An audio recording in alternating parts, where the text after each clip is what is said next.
দেশের সার্বভৌমত্ব, অখণ্ডতা ও ধর্মনিরপেক্ষতা রক্ষার শপথ নিয়ে শনিবার সকালে সিপিআইএম কোচবিহার জেলা সদর দপ্তরে স্বাধীনতা দিবস পালন করল সিপিআইএম কোচবিহার জেলা কমিটি। এদিন জাতীয় পতাকা উত্তোলন করেন প্রবীণ সিপিআইএম নেতা অখিল প্রামাণিক এবং সিপিআইএম এর দলীয় পতাকা উত্তোলন করেন সিপিআইএম কোচবিহার জেলা সম্পাদক অনন্ত রায়।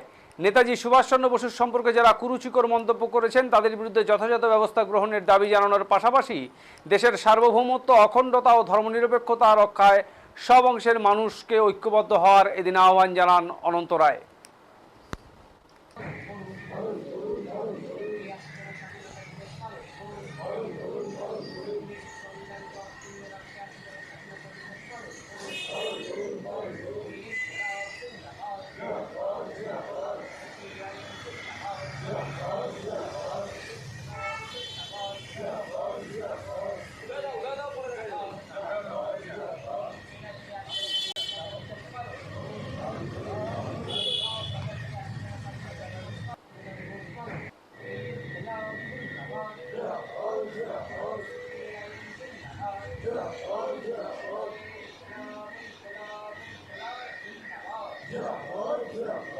এটা আমাদের কাছে একটা লজ্জা এবং কলঙ্ক যে নেতাজি সুভাষচন্দ্র বোস আজাদ হিন্দ বাহিনী তৈরি করে ব্রিটিশের বিরুদ্ধে নিজের জীবনকে বাজি রেখে লড়াই করে দেশকে স্বাধীন করেছিলেন।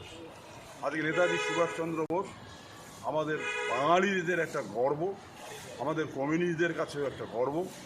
যারা এইসব করছে তাদের বিরুদ্ধে আইনানুগ ব্যবস্থা গ্রহণ করে একটা শাস্তির ব্যবস্থা গ্রহণ করা দরকার।